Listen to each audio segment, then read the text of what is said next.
المكتب التعاوني للدعوة والإرشاد وتوعية الجاليات بمحافظة بدر.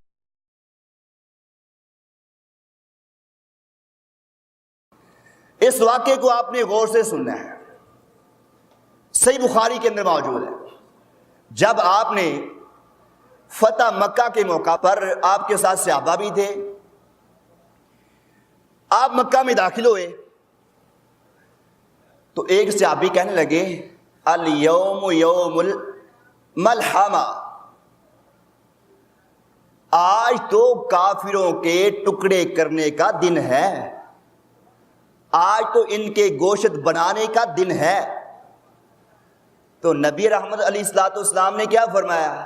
لا یا صحابی، الیوم یوم المرحمہ، آج تو رحم کرنے والا دن ہے، آج تو نرمی کرنے والا دن ہے، آج تو محبت پھیلانے والا دن ہے۔ اللہ اکبر اللہ۔ او دیکھیے، غور کرنا، نبی کائنات نے فرمایا جو ابو سفیان کے گھر میں داخل ہو جائے اسے بھی کچھ نہیں کہنا، جو آگے لگ کے دوڑ جائے اسے بھی کچھ نہیں کہنا، جو اپنا دروازہ بند کر لے اسے بھی کچھ نہیں کہنا، جو خواتین کو کچھ نہیں کہنا، بچوں کو کچھ نہیں کہنا، اور بوڑھوں کو کچھ نہیں کہنا، مریضوں کو کچھ نہیں کہنا۔ ایک صحابی بول پڑے اللہ کے نبی آپ سیدھا یہی کہہ دینا کہ کسی کو کچھ نہیں کہنا، کسی کو کچھ نہیں کہنا۔ اللہ اکبر۔ اور دیکھیے، غور کیجئے، توجہ فرمانا۔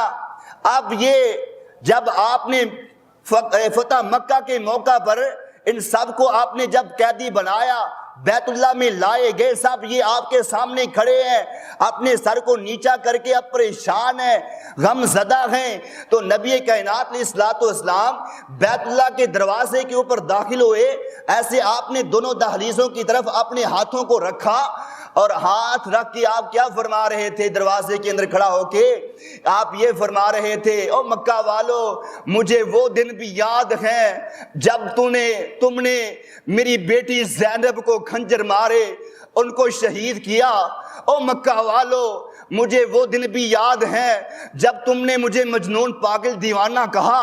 او مکہ والو، مجھے وہ دن بھی یاد ہیں جب تم نے میرے گلے کے اندر کپڑا ڈال کے میرے سانس کو بند کیا۔ او مکہ والو، مجھے وہ دن بھی یاد ہیں جب تم نے میرے سر کے اوپر گندا کوڑا ڈالا۔ او مکہ والو، مجھے وہ دن بھی یاد ہیں جب تم نے میرے رستے کے اندر کانٹے بچھائے۔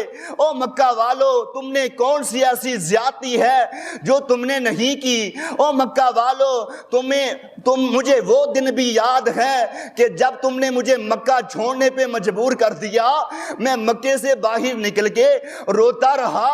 میری تو یہ خواہش تھی کہ اللہ قیامت تک اگر مجھے مکہ والے نہ نکالتے تو میں کبھی مکہ سے نکلتا، کبھی مکے سے باہر نہ نکلتا۔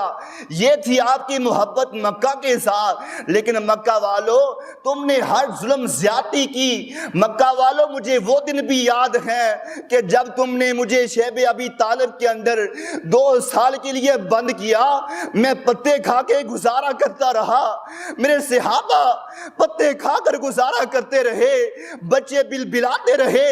او یارو، تم نے کون سا میرے اوپر ظلم نہیں کیا؟ آج تم سارے میرے کٹہرے کے اندر ہو، بتائیے آج میں کیا کروں آپ کے ساتھ، کیسا سلوک اختیار کروں؟ تو سب کیا کہتے ہیں؟ اپنی زبان حال سے کہتے ہیں، اے نبی تو بھی کریم ہے، اور تیرا باپ بھی کریم تھا، تیرے سارے آباء و اجداد کریم تھے، تو بھی کریم ہے، ہم آپ سے معافی مانگتے ہیں۔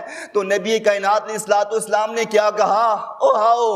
او مسلمانوں، آؤ اللہ کے لیے آپ کے اس جملے کو یاد کیجئے۔ اور دیکھو، اتنے سخت دل رکھنے والوں، آج آپ کی زبان اتنی سخت ہے، اللہ کی قسم آپ کی زبان تو ایک تلوار ہے جو لوگوں کے دلوں کو چیرتی جا رہی ہے، لوگوں کی عزتوں کو پامال کرتی جا رہی ہے، پگڑیوں کو اچھالتے جا رہے ہیں۔ نہیں آپ غور کرتے، آپ کے ایک جملے کی وجہ سے اگر ایک بندے کا دل ناراض ہو گیا تو عرش والا رب بھی ناراض ہو جائے گا۔ آئیے آج ہی اصلاح کیجئے، اپنے اندر نرمی لائیے، اپنے دل کے اندر پیار محبت رکھیے۔ اور اسلام کا معنی یہی ہے نا انسانوں، او مومنوں مسلمانوں، اسلام کس کا نام ہے؟ مومن کس کا نام ہے؟ مسلمان کس کا نام ہے؟ کہ آپ کے اندر نرمی ہو، محبت ہو، پیار ہو۔ جب آپ کسی سے ملیں تو وہ خواہش کرے کہ کاش یہ بندہ مجھے پھر دوبارہ ملے۔ آپ کا رویہ ایسا ہونا چاہیے۔ جب انہوں لوگوں نے یہ باتیں کی نا تو آپ نے کیا فرمایا؟ آپ نے فرمایا لا تثریب علیکم اليوم انتم الطلقاء، انتم الطلقاء، اللہ اکبر۔ آپ نے فرمایا او مکہ والو، جیسے یوسف علیہ السلام نے اپنے بھائیوں کو معاف کیا تھا، جاؤ آج میں نبی بھی تمہیں سب کو معاف کرتا ہوں۔ تو یہ تھی آپ علیہ السلام کی محبت، آپ کی صلہ رحمی۔ اس وجہ سے جب آپ نے یہ الفاظ بولے تو 2000 کا مجمع اپنی زبان سے کیا کہتا ہے؟ اشہد ان لا الہ الا اللہ۔